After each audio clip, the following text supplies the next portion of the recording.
Yan, isang magandang umaga mga kapatid. Ayan, so vlog natin itong binablog natin noon, no? Ngayon gumalaw na talaga nung isang araw. Ngayon talagang opening itong bypass road dito sa may galing Tigato, lusot ka dito sa may diversion road. So ayan, vlog natin mga kapatid, no? Isang magandang umaga sa inyong lahat. I hope nakapagkape na kayo dyan. So tungayan natin itong pag-opening itong bypass road project dito sa may Tigato to diversion. Ayan, alas 7 daw yung ano dito, yung opening. Ayan, may ano na ito.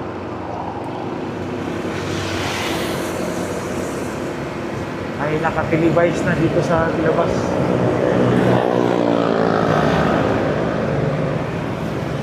Ayan, halusot yan po, no, ng pangalan dyan. Halusot yan ng ayan, no. Abangan natin ito.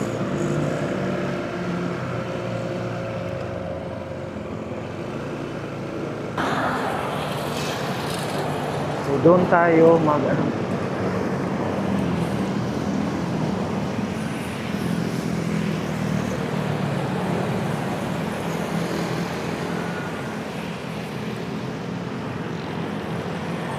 Ayan, good morning mga kapatid, no. So nandito na tayo sa may itong bypass road. Ayan, no. So abangan natin itong pag-open nito. Ayan. Doon kasi sa may Tigato yung ano, pinaka ano. Sir, morning. So ayan mga kapatid, no. So pa-open na ito. Binablog natin ito noon. Pero maliit lang ito na bypass road. Hindi siya gaanong ano, pero at least makakatulong rin ito. So doon kasi yung opening. So ayan, o. So nasa ano siguro ito, mga ilang kilometro ito. Hindi siya aabot ng 1 kilometro, nasa mga 300 meters. Siyan po.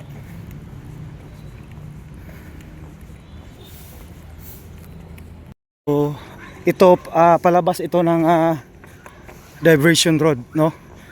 So yung galing Tigato paano dyan sa may NCCC, Gaisano, Buhangin. So pwede ka dadaan dito. Timely yung underpass dyan sa may Milan, talagang ano, i-close daw yon for repair. So matagal na rin natin itong binablog noon. Hindi ko na lang nabalikan kasi nung pag-update natin last time, talagang nakabakod pa siya. So ayan, tungayan natin itong ma-open na itong bypass road. At saka so lakad-lakarin na lang natin, parang exercise na rin. So alas 7 daw. Ayan.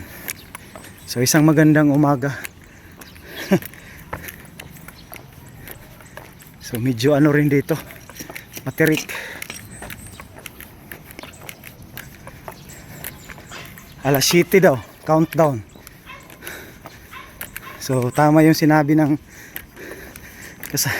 ano doon sa unahan na talagang subida siya gamay. Ayan, o.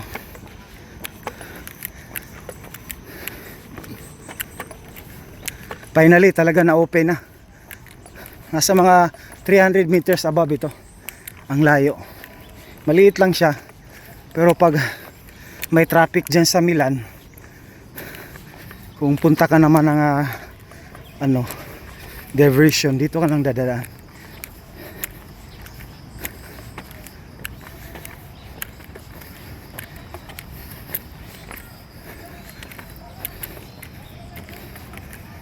Ayan, dito na.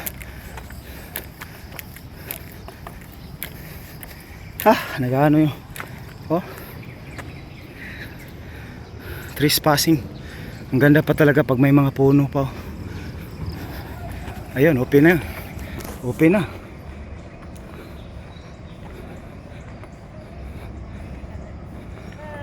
Hello. Morning. Open na gyud. Magamit na gyud.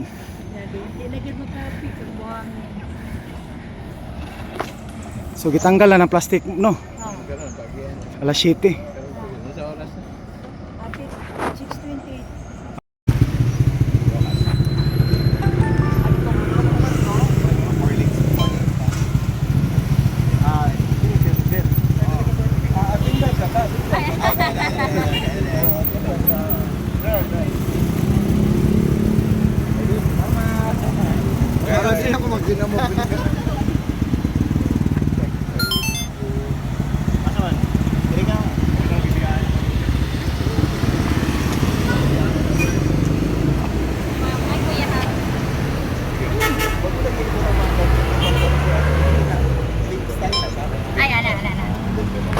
Ayaw kayo doon. Wide. Ikaw po kayo diri sa kong uncle sir, no? Naka Ayaw ng mahalon. 0.5.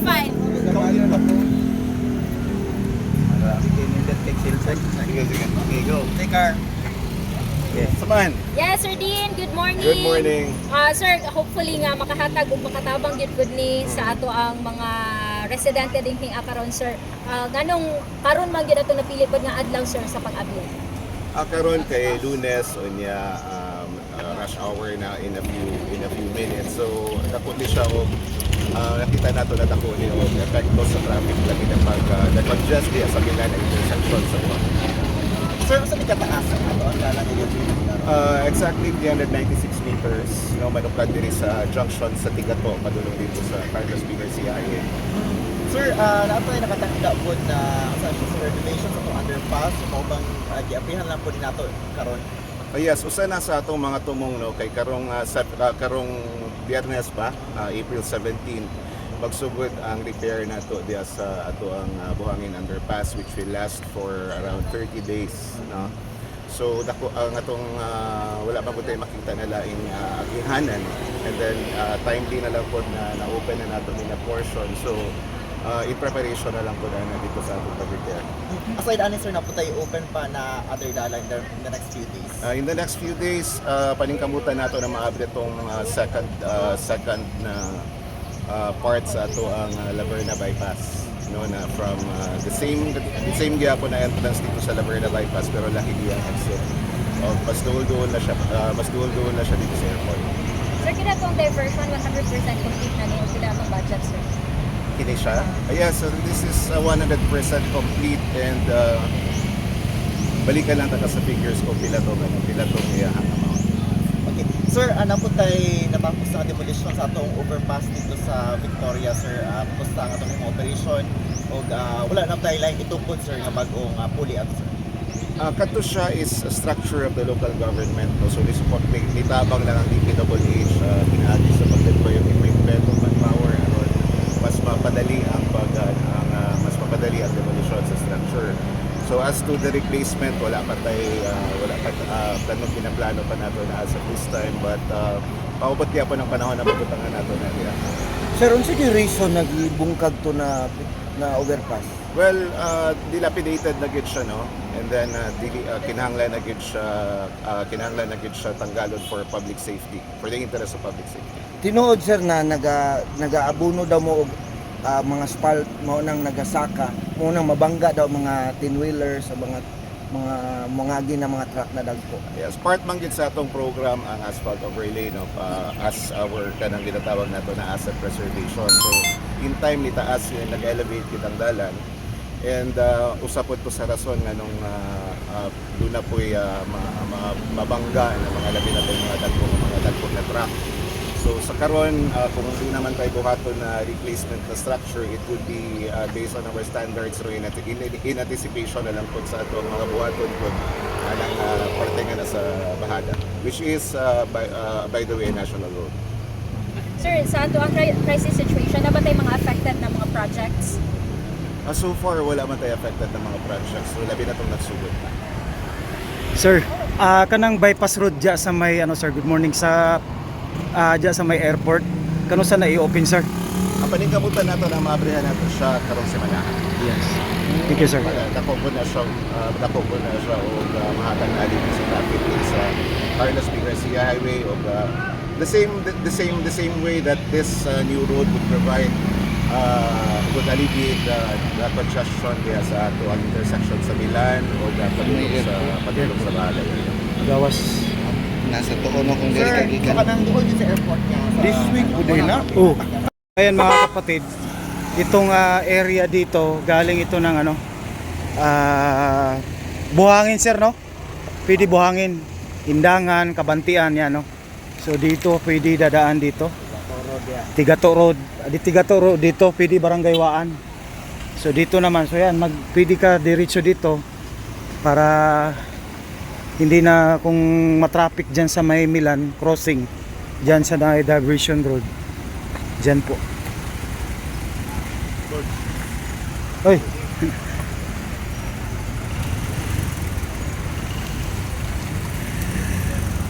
Wala na interview no? Si Dean Ortiz. Ha? So ayan no.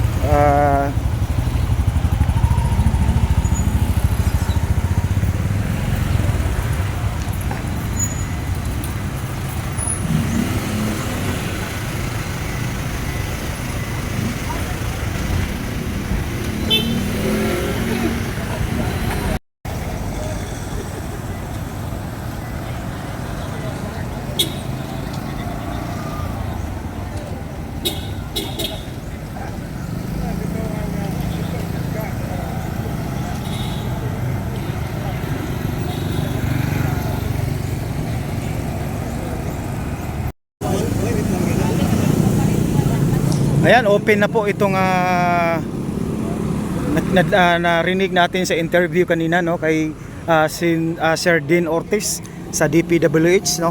So yun po yung mga kaganapan na mangyayari no sa mga project dito sa Davao City. So yung bypass airport diyan sa may airport palabas po diyan sa may airport view, palabas diyan sa labas ka diyan sa may ano pangalan doon? Sa may pangalan doon sa may SM Lanang. So probably no by second week no. So ayan Royal P, isang magandang umaga. Ayan no, kakatapos lang pag-interview. So nakita natin wala pa masyadong dumadaan ng mga sasakyan, pa isa-isa pa lang. At tayo'y pauwi na dahil kakatapos lang then kanina narinig ninyo sa interview ni Sir Dean Ortiz no, ng DPWH. Okay, so ito na po ay yung palabas ng diversion road. So pauwi na tayo. So sa una noon talagang gihapa-hapaan po nato ni. O I mean baga nang gina-update balik-balikan. So part ni sa to ang mga vlog project update. Ayan. So ayan. Siguro pag ilang araw na ito pag na ano na ito kasi kakatapos lang ng mga pag-interview kanina ng mga media at tayo din na vlogger, so baka ayun marami nang makakaalam. So dito na yung palabas po noon ng diversion road. So ayan, kita natin no.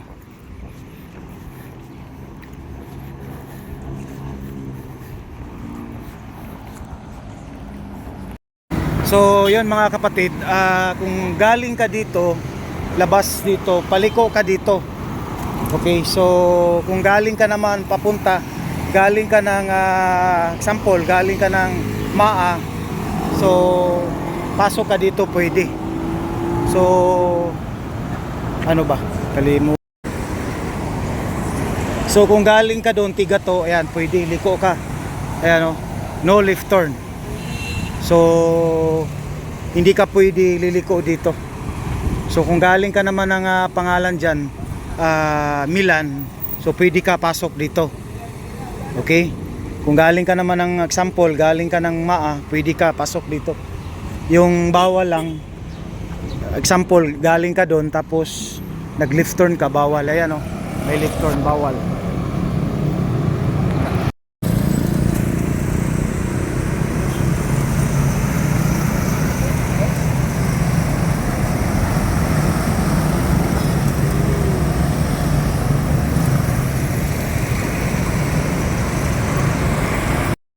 So ayan, targa na ning ano, itong pangharang.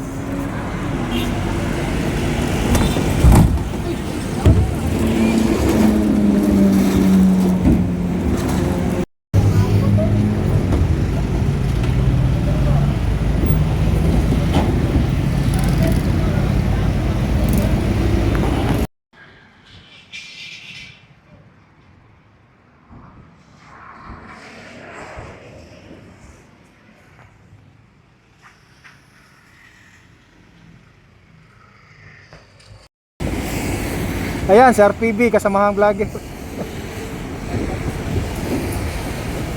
Kay Kalib. Ayan, sa ating kasamahang vlogger. Muna to, kalo ko pa. Sige. So ayan mga kapatid, oh, ito na po yung ano.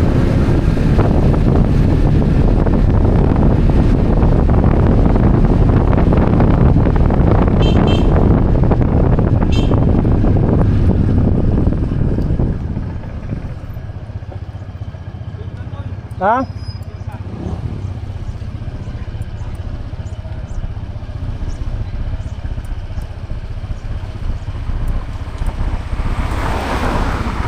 Isa man. Ah. Dito dyan na. Oh.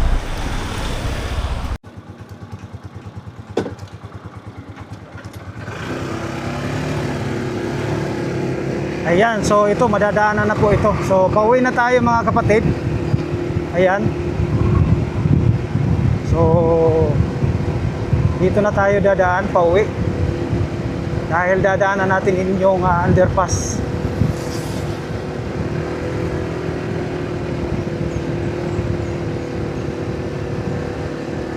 Ayan. So ito na po mga kapatid, sabi ko papunta po ng Tigato dito. Yan na po yung sa harap, papunta po yan ng Buhangin, Indangan. Ayan po. Indangan, Kabantian. So dito sa ating direction ngayon, ito na po yung papunta ng Milan, no? Madadaanan natin dito yung Insisisi, Gaisano. Ayan.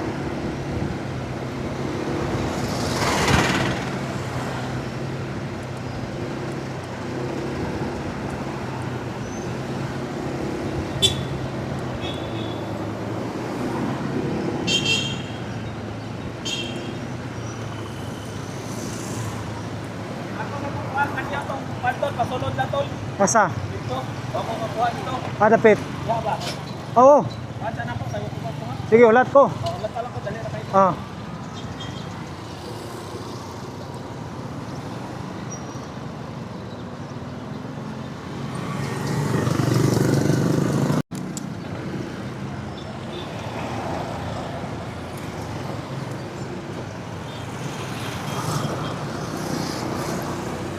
So yan, no, balik tayo dahil yung kasamahang vlogger natin na kukuha pa siya dun sa entrance. So itong direction natin, papunta po tayo ng itong kalsada na ito, punta tayo ng Mandog o Tigato. So yan, i-ano ko lang sa inyo para talaga maano nyo na may bypass road dito na bagong open. Ito, ayan o. So intersection lang ito dito sa may ano. Ayan o, yan na po yung bagong ano. So kakaalis lang po no, ng mga city team yung mga nag-manage sa traffic. Ayan o. So ito na po yung papasok entrance ng bypass road. So dito naman sa gilid, ito na yung papunta ng Buhangin, Indangan. Pwede rin doon sa may Indangan, tapos sa may Kabantian. Diretso yan sa Bunawan o pwede dito. Dito, ayan o. Ayan, shout out kay sir. Sir, shout out. Ayan. So ito po yung papunta ng Indangan, Kabantian, Bunawan. So ito na po yung papunta ng Tigato, Mandog, pupunta ka ng Barangay Waan. So dito na po yung ito na yung bagong open. Labas po yan sa may diversion road. So ito namang sa likod natin, ito na yung papunta ng pwede rin dyan papunta ng airport, papunta ng Dako daw, kaya dyan sa may underpass Milan. Then pwede ka rin liko papunta ng diversion road going to Maa. Okay, so pwede rin going to airport dito. So ano lang mga kapatid, parang lang ito, para pang maibsan talaga yung talagang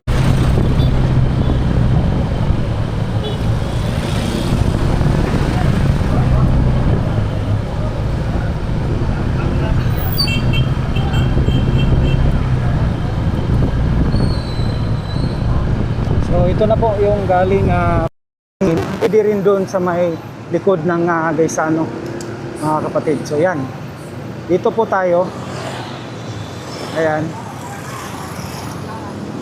tol, pwede na ka maana tol, mo nang underpass tol, pero maana na ko kay motor ko dito. Sige, diretso na Oh, lang to. dire, sige tol, okay, okay, salamat tol.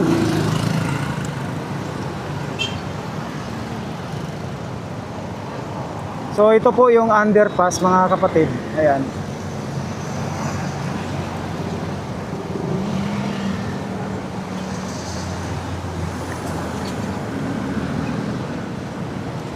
Anong pangalan sa Facebook? Roel P. Oh. Follow na ko. Sige ma'am, salamat. Shout out ma'am.